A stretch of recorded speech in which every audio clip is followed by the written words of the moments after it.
এই ছোট্ট ভাই ব্রাদার, কি অবস্থা সবার? আশা করি সবাই ভালো আছো। অঙ্কের ভয় এবার হবে জয়, তাই তো আবারও চলে আসলাম অষ্টম শ্রেণীর আরও একটি অঙ্ক নিয়ে। পৃষ্ঠা নম্বর 19 যদি লক্ষ্য করো তাহলে দেখবা যে অনুশীলনী 2.1 আছে, এটা হচ্ছে মুনাফা অধ্যায়ের, ঠিক আছে, দ্বিতীয় অধ্যায়ের মুনাফা এটার। তো 1 থেকে 8 পর্যন্ত আমরা আগের ক্লাসে করে ফেলেছি, আজকে আমরা 9 নম্বর অঙ্ক থেকে দেখব। ওকে, আর তুমি যদি করে না থাকো চলে যাও চ্যানেলের প্লেলিস্টে, সেখানে সব অঙ্কগুলো একদম সিরিয়াল বাই দেওয়া থাকবে।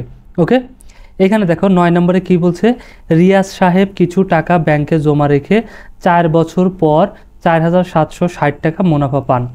ব্যাংকের বার্ষিক মুনাফার হার 8.50 টাকা হলে তিনি ব্যাংকে কত টাকা জমা রেখেছিলেন, অর্থাৎ আসল কত টাকা জমা রাখছিল সেটা আমাদের কি করতে হবে, বের করতে হবে। ঠিক আছে, এখন আমরা সরল মুনাফা আই সমান পি আর এন, আমরা তো তাই জানি, তাই না? মানে আই দ্বারা মুনাফাকে প্রকাশ করা হয়, পি দ্বারা আসল, আর দ্বারা মুনাফার হার, আর এন দ্বারা সময়কে প্রকাশ করা হয়। ঠিক আছে, তাহলে দেখো এখানে আমরা খুব ইজিলি বের করে ফেলতে পারি, কারণ আই সমান এইখানে আমরা এটা লিখছি, এবং এইটা থেকে এইটা কিভাবে আসলো আমি কিন্তু আগের ক্লাসে দেখাই দিছিলাম, তাই না? এই জিনিসটা কিন্তু জানার কথা। এখানে দেখো আমাদের কি আছে, এখানে যে আই সমান পি আর এন, তাই না? এখানে আছে আই সমান আমাদের আছে পি আর হচ্ছে এন। তাহলে আমরা এখন কি করব, আমরা যেহেতু এই পাশে আমাদের লাগবে, এই জন্য সমান চিহ্নে এই পাশে এইগুলোকে নিয়ে আসবো, পি আর এনকে সমান চিহ্নে এই পাশে নিয়ে আসবো, আর আইকে কি করব, ওই পাশে পাঠিয়ে দেবো। এখন আমাদের দরকার কি বলো তো, আমাদের দরকার হচ্ছে পি আসলের, এই জন্য পিকে এই পাশে রাখবো, ঠিক আছে, বা পিকে এই পাশে রাখবো, এবং এই আর এন এটা কি আকারে আছে, এই পির সাথে গুণ আকারে, তাহলে এখন সমান চিহ্ন ওই পাশে পাঠিয়ে দেবো। তাহলে কি হয়ে যাবে বলো তো, তাহলে অবশ্যই এই পাশে গুণ থাকলে ও পাশে গিয়ে কী হয়ে যাবে, ভাগ হয়ে যাবে, তাহলে আর এন। ঠিক আছে, এই যে এই জন্য আর এন এই পাশে আসছে, পি সমান আই ইন্টু বা আই বাই আর এন। ওকে, তাহলে আই সমান মুনাফা আর আর সমান মুনাফার হার, এন সমান সময়। সেমভাবে এই জিনিসটাই লেখা হয়েছে যে আসল, পি সমান আসল, এই যে এখানে, ঠিক আছে, আই সমান মুনাফা, আর হচ্ছে আর সমান মুনাফার হার গুণ এন সময় হচ্ছে সময়। ওকে, তাহলে দেখো এখন এইখানে কিন্তু আমাদের দেওয়াই আছে মুনাফা, এই যে এখানে বলছে 4 বছর পর মুনাফা 4,760 টাকা হবে, বা মুনাফা পায়, ঠিক আছে, এত টাকা। তাহলে মুনাফা কত আছে, 4,760 টাকা। ওকে, তাহলে মুনাফার হারটা এখন বের করব। ঠিক আছে, মুনাফার হার কত, আর সমান আমরা কত, এই যে এখানে বলে দিচ্ছে মুনাফার হার 8.50 টাকা। তাহলে 8.50 আর হচ্ছে দশমিক, যখন হার বলছে তখনই সেটা কি হবে, পার্সেন্টেজ, আর পার্সেন্ট মানে 100। তাহলে এইটাকে এই দশমিকের পর শূন্য থাকাও যে কথা, না থাকাও সেই একই কথা, এই জন্য শূন্যকে তুলে দিয়েছে 8.5 খালি। ঠিক আছে, আর এই পার্সেন্টেজের জন্য এই নিচে হয়ে গেছে 100। ঠিক আছে, তাহলে এই এখন কি করছি, এখান থেকে দশমিকটা তুলছি, দেখো এখানে 85, তাহলে এই দশমিক উঠে যায়, কি হয়েছে এখানে, ঠিক আছে, যে 8.5, ঠিক আছে, আর 100, তাহলে এখানে দশমিক ছিল, দশমিকের জন্য একটা 1, আর এই দশমিকের পর একটা সংখ্যা আছে, এই জন্য একটা শূন্য, তাহলে 10। তাহলে এখন কাটছি, 10কে 5 দিয়ে কাটলে 2, 85কে 5 দিয়ে কাটলে 17। ঠিক আছে, তাহলে উপরে 17 আর নিচে বসলো কত, 100 আর 2 গুণ হয়ে 200, তাহলে 17/200। আর সময় এখানে প্রশ্নে আমাদের বলে দেওয়া আছে, এই যে এখানে খেয়াল করো, দেখো 4 বছর। ঠিক আছে, তাহলে সময় এখানে 4 বছর।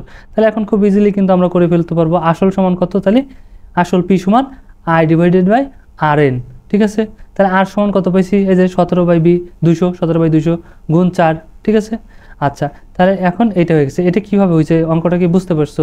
দেখো, না বুঝতে পারলে আমি আবার তোমাদেরকে আরও সহজ করে বুঝাই দিচ্ছি। তাহলে এইটা উপরে আছে, তাই না, আর এটা হচ্ছে ভাগ, এই রাশি, এটা আনটা দ্বারা কী বোঝাইছে, এটা দ্বারা কিন্তু ভাগ বোঝাইছে, ভাগ এইটা, তাই না?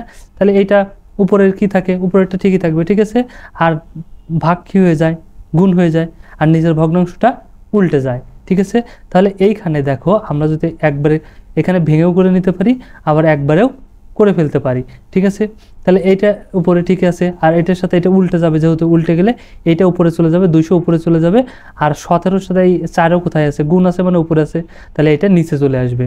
ঠিক আছে, এই জন্য আমাদের কি হয়ে গেছে, এটার সাথে এটা 200 উপরে চলে গেছে। ঠিক আছে, আর যদি এভাবে করতে চাও দেখো, তাহলে আমাদের কত হবে, এখানে হচ্ছে 4,760, আমি তোমাদেরকে একটু ভেঙেই করে দিই। ঠিক আছে, তারপরে ভাগ, আর এইখানে তাহলে এটা 4-এর সাথে 17-র সাথে 4 গুণ, 17 গুণ 4, আর নিচে আমাদের কত হবে, নিচে হবে 200। ওকে, এটা কিন্তু 4।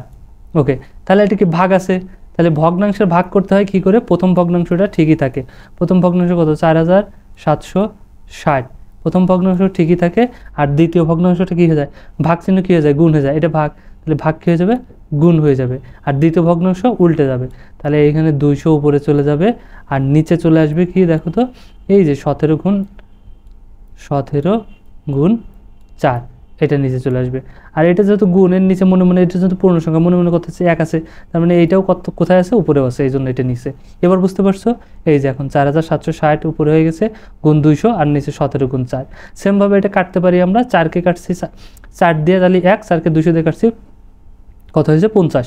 17কে 17 দিয়ে কাটছি 17 দিয়ে 4760কে কাটছি 280। এখন 280কে 50 দিয়ে গুণ দিলে আমাদের হয়ে যায় কত, 14,000 টাকা। ঠিক আছে, এটাকে গুণ দাও, দেখো হয়ে যাবে 14,000 টাকা, 0 0 হয়ে যাবে।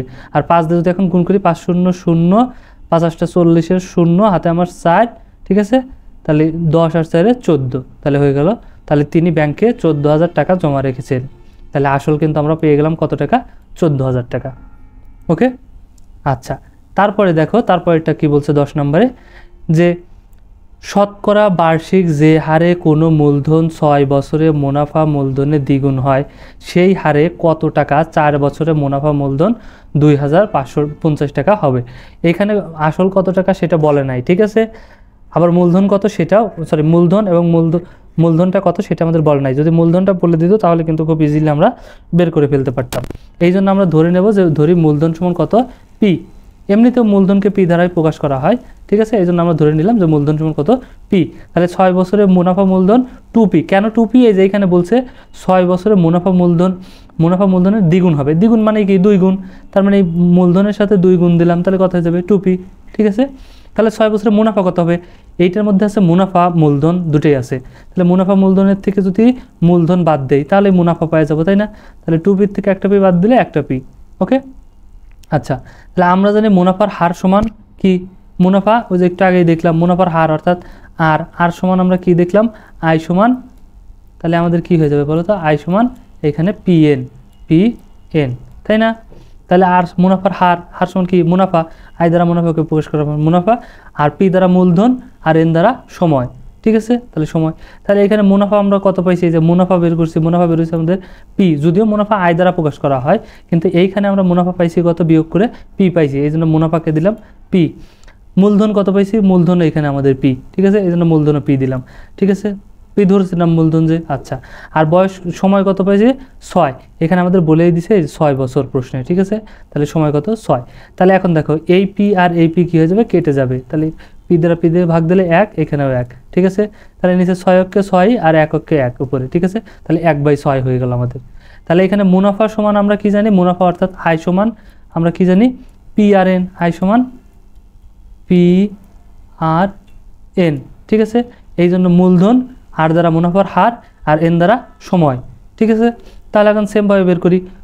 মূলধন কত আমাদের, পি। মূলধন সমান আমরা ধরে নিচ্ছি পি, আর মুনাফার হার সমানে যে এখানে কত পেলাম, 1/6, তাহলে লিখে নেব 1/6।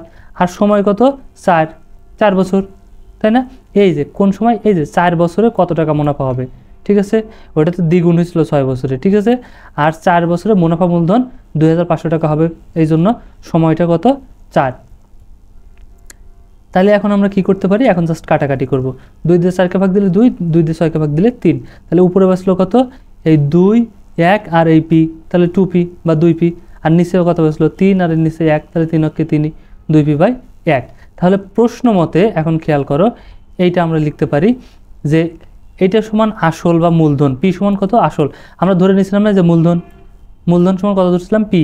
তাহলে এই মূলধন যোগ এটা হচ্ছে কি, মুনাফা, 4 বছরের মুনাফা। ঠিক আছে, তাহলে এইটা হচ্ছে মূলধন আর এটা হচ্ছে মুনাফা।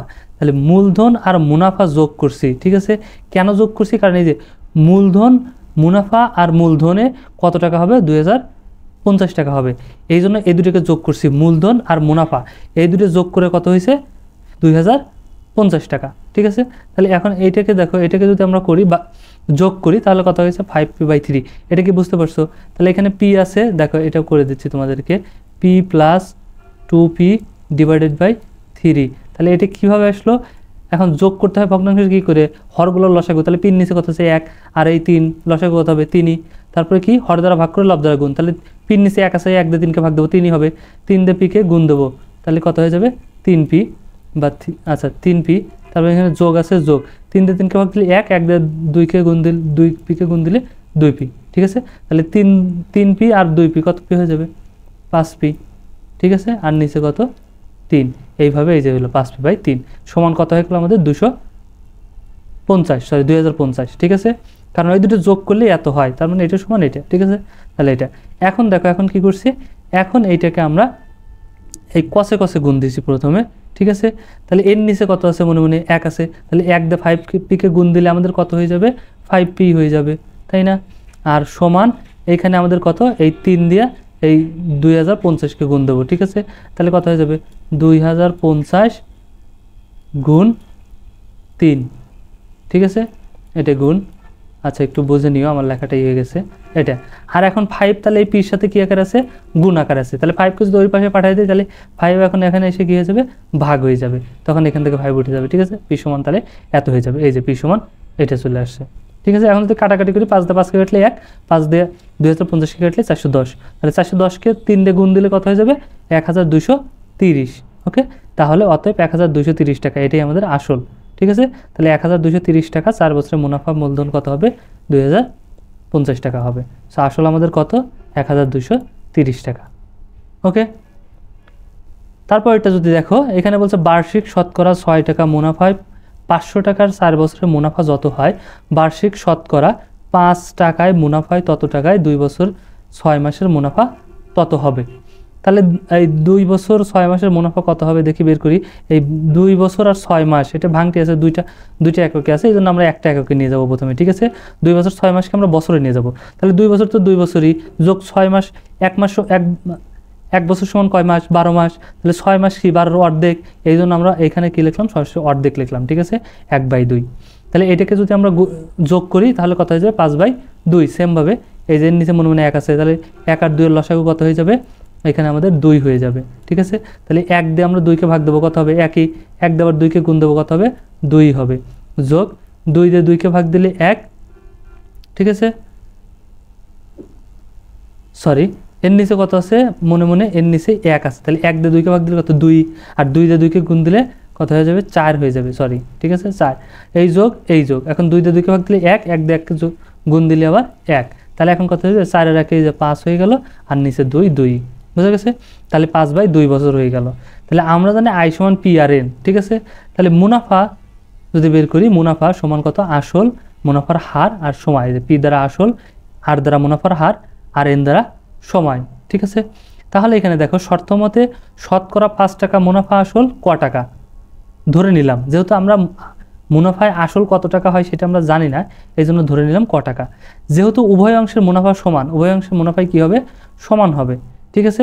তাহলে আমরা কি লিখতে পারি ক গুণ 5%, ঠিক আছে। এই যে দেখো এখানে আমাদের দেয়াই আছে 5 টাকা মুনাফায় শতকরা এত বছরে, ঠিক আছে।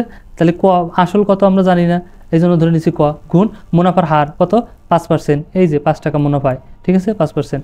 আর সময় কত, সময় হচ্ছে আমাদের এখানে বলেই দিছিল 2 বছর 6 মাস, তাহলে 2 বছর 6 মাস সমান কত পেয়েছি আমরা 5/2 বছর, সমান উপরেরটা খেয়াল করো আসল কত 500 টাকা, ঠিক আছে। তাহলে 500, এইখানে কত বলছে মুনাফার হার কত বলছে 6%, তাহলে দিয়ে দিলাম 6%, আর সময় কত 4 বছর, এই যে 4 বছর, তাহলে এই যে আমাদের 4 বছর, ঠিক আছে। তাহলে এই দুটো হচ্ছে সমান, দুই পাশে যেহেতু মুনাফার হার সমান এই জন্য দুটোই সমান, ঠিক আছে। এখন জাস্ট সমাধান করব, এই কয় রাখছি, এই গুণ এই 5 আর শতকরা থাকলে কি হয়ে যাবে 100 হয়ে যাবে, ঠিক আছে। তাহলে উপরে 5 নিচে এই শতকরার জন্য, শতকরা চিহ্নের জন্য কত 100, এই গুণ এই 5 আর 2 ঠিকই আছে সমান, এই 500 ঠিকই আছে গুণ এই 6%, একে যদি ভাঙি ভগ্নাংশ আকারে তাহলে 6 উপরে পার্সেন্টেজের জন্য নিচে 100 গুণ 4, ঠিক আছে। এখন কি করছি কাটাকাটি দেখো, তাহলে 5 দিয়ে 100কে কাটছি, 5কে 5 আর 100কে কাটলে 20, ঠিক আছে। এখানে এই 20কে কাটছি আবার 5 দিয়ে, এই 5 দিয়ে কি কাটছি 5কে 5, এই 20কে আবার 5 দিয়ে কাটছি, তাহলে 4 5 20, তাহলে উপরে কত বসলো 1, ঠিক আছে। আর নিচে কত বসলো 4 দুগুণে 8, তাহলে এই যে এই কয় আর উপরে এই যে 5 আর 1 গুণ করে 1, আর নিচে 4 আর 2 গুণ করে 8, ঠিক আছে। এই সমান এখন 100 দিয়ে কাটছি, 100কে 1 হয়েছে, 100 দিয়ে 500কে ভাগ দিলে 5 হয়েছে, তাহলে নিচে কিছুই বাস না, উপরে কত বসছে 5 6 আর 4, 5 6 30, 4 30 সং 120, ঠিক আছে। এই যে 120 হয়ে গেছে আমাদের। এখন কি করব দেখো, এই ক আর 1কে যদি গুণ করি উপরে তাহলে এক কয় হয়ে যাবে ক, আর নিচে হয়ে যাবে কত 8, তাহলে উপরে হয়ে যাবে ক আর নিচে হবে 8। তাহলে এই কর সাথে 8-এর কিসের সম্পর্ক? ভাগের সম্পর্ক। তাহলে 8কে যদি সমান চিহ্নের ওই পাশে পাঠিয়ে দিয়ে কী যাবে? গুণ হয়ে যাবে। তাহলে ককে এই পাশে রাখলাম সমান 120 আছে, 20কেই রাখলাম, 8 এই পাশে ভাগ আকারে ছিল, ওই পাশে গেলে গুণ হয়ে যাবে, গুণ 8। তাহলে ক সমান 120কে 8 দিয়ে গুণ করলে 960। তার মানে আমাদের কত হয়ে গেল? আসল কত? 960। ওকে, তারপর এটা যদি লক্ষ্য করি 12 নাম্বার, দেখো এখানে কি বলছে, বার্ষিক মুনাফার 8% থেকে বেড়ে 10% হওয়ায় তিশা মারমার আয় 4 বছরে 128 টাকা বেড়ে গেল, তার মূলধন কত ছিল? সেমভাবে এখানে আমাদের কী বের করতে হবে? মূলধন বের করতে হবে। ঠিক আছে, তাহলে আগে মুনাফার বাড়ছে যেহেতু, বেড়ে মুনাফার পার্থক্যটা কত হয়েছে আগে বের করি। দেখো মুনাফার পার্থক্য আগে ছিল 8%, এখন হচ্ছে 10%, তাহলে বাড়ছে 10 থেকে 8 বাদ দিলে কত? 2%, তাহলে বাড়ছে কত পার্সেন্ট? 2%। ঠিক আছে, এইটা দেওয়া আছে আমরা লিখে নিতে পারি, আবার সাইডে এভাবে খাতায় করলে এখানে লিখে দিতে পারি। ঠিক আছে, যে এখানে মুনাফা বৃদ্ধি, আয় সমান কত টাকা মুনাফা, তার বছরে কত? 118 টাকা বৃদ্ধি পাইছে মুনাফা। ঠিক আছে, আর মুনাফার হার বৃদ্ধি পাইছে কত? 2%। আর 2% মানে কি? শতকরা। একে যদি আমরা ভগ্নাংশে লিখি তাহলে 2 শতকরার জন্য নিচে 100। ঠিক আছে, সময় ছিল কত বছর? দেখো তো এই যে এখানে 4 বছর। ওকে, আর মূলধন পি সমান কত আমরা জানি না, এই জন্য বের করব, খুব ইজিলি বের করে ফেলতে পারি। এখন আমরা জানি আয় সমান কি? P R N. তাহলে এখন বের করতে হবে কি আমাদের? আসল বা মূলধন। তাহলে পি, তাহলে পিকে এই পাশে নিয়ে আসবো, তাহলে কী হয়ে যাবে? I by R N. ঠিক আছে, আগে দেখালাম কীভাবে হয় এটা। আচ্ছা, তাহলে এখন কী হয়েছে? আয়ের মান বসালাম 128। ঠিক আছে, 128 মুনাফা বৃদ্ধি। আর হচ্ছে পি আর সমান কত? মুনাফার হার সমান 2/100 হয়ে যায়, 2/100 গুণ সময় সমান কত? 4 বছর। ঠিক আছে, তাহলে এটাকে সেমভাবে এই 2 আর 4 নিচে থাকবে, 100 উপরে যাবে উল্টে। ঠিক আছে, তাহলে গেল। আবার না পারলে এটাকে আমরা কি করে নিতে পারি? সরাসরি এইভাবে গুণ করেও কিন্তু নিতে পারি। দেখো এইখানে আমরা কত? 128, আর নিচে কত আছে? 2, 100 গুণ, এখানে কিন্তু 4টা কোথায়? উপরেই। ঠিক আছে, তাহলে 4 দুগুণে কত? 8, তাহলে এখানে হয়ে যাবে আমাদের 128, আর ভাগ কত হয়ে যাবে? 4 দুগুণে 8/100। ওকে, এটা 8। তাহলে এটা কি আছে? ভগ্নাংশের যোগ বিয়োগ করতে হয় কী করে আমরা জানি? প্রথম ভগ্নাংশটা ঠিকই থাকে, 128 ঠিকই থাকবে। ঠিক আছে, সো এই যে ভাগ ছিল, ভাগ চিহ্ন এটা কী হয়ে যাবে? এখন গুণ হয়ে যাবে। আর দ্বিতীয় ভগ্নাংশ উল্টে যাবে, এই 200 যাবে উপরে আর 8 যাবে কোথায়? নিচে। ওকে, সেমভাবে এখন যদি কাটাকাটি করি আমরা সরাসরি 8 দিয়ে যদি আমরা এটাকে ভাগ দেই 128কে, তাহলে কিন্তু সরাসরি আমাদের কত হয়ে যাবে? 16 হয়ে যাবে। ওকে, তাহলে আমাদের কত হয়ে গেল? 16 বাঁচলো আর 100, 200। তাহলে 16কে 200 দিয়ে গুণ দিলে 16 দুগুণে সরি,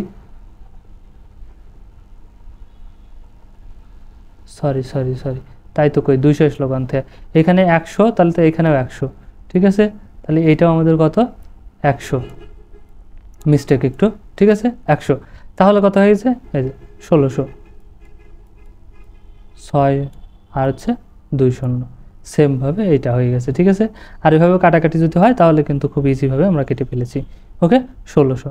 তাহলে তিশা মারমার মূলধন কত ছিল? 1600 টাকা। সো আশা করি বুঝতে পারছো, আজকের জন্য এতটুকুই। ওকে, ভিডিওটা ভালো লাগলে অবশ্যই একটা লাইক দিয়ে দিও, আর বন্ধুদের সাথে শেয়ার করতে কিন্তু একদমই ভুলো না। ওকে, দেখা হচ্ছে নেক্সট ক্লাসে, ততক্ষণ সবাই ভালো থাকো, সুস্থ থাকো, আল্লাহ হাফেজ।